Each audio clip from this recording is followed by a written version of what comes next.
Halo guys, selamat malam. Pandemi COVID-19 yang telah berlangsung semenjak tahun 2020 sejauh ini belum memperlihatkan tanda-tanda akan berakhir. Pandemi terburuk sejak 100 tahun terakhir itu telah menyeret perekonomian global ke jurang resesi.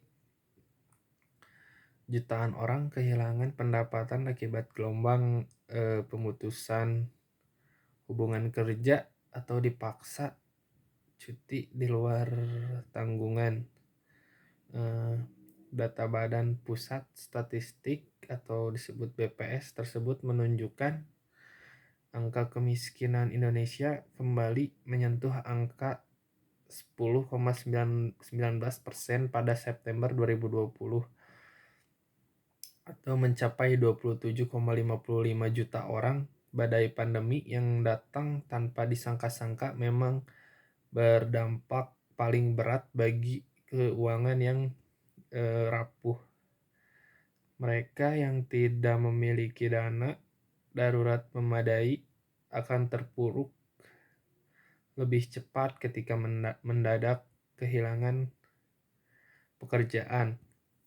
Begitu juga ketika tidak ada kepemilikan asuransi yang memadai, keuangan kita bisa lebih mudah porak-poranda kala terjadi kejadian sakit berat atau meninggal dunia.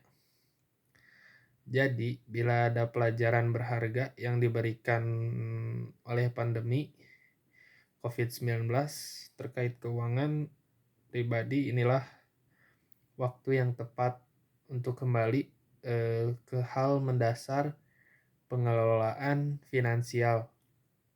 Salah satunya adalah ketika kita sudah memiliki pendapatan atau manakah sebaiknya yang lebih penting dipenuhi antara tiga hal yang sama-sama penting berikut ini: dana darurat, asuransi, atau investasi. Tiga kebutuhan di atas sama-sama penting untuk membangun kesejahteraan finansial. Akan tetapi bila sampai salah mendahulukan antara yang terpenting dan yang masih bisa ditunda, hal itu bisa berakibat buruk bagi kesehatan dan keuangan kita. Jadi pastikan memenuhi tiga hal tersebut berdasarkan urutan yang tepat. 1.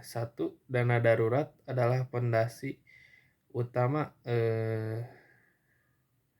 Ibarat sebuah mobil atau dana darurat adalah shock breaker atau peredam guncangan yang datang sewaktu-waktu tanpa disangka. Seperti shock breaker, dana darurat akan menjadi peredam pertama keuangan pribadi dari guncangan yang mendadak datang. Dengan keberadaan shock breaker, maka perjalanan mobil bisa dipertahankan tetap mulus dan stabil. Gambarannya, ketika tiba-tiba rumah yang kamu tinggal mengalami kebocoran akibat hujan deras, dana darurat yang kamu miliki bisa dialokasikan untuk membiayai renovasi rumah agar tidak lagi bocor. Jadi begitu juga ketika kamu terpaksa menghadapi keputusan unpaid leave dari perusahaan tempat bekerja seiring tekanan pandemi yang memberatkan keuangan kantor. Jadi sekian dari saya, terima kasih.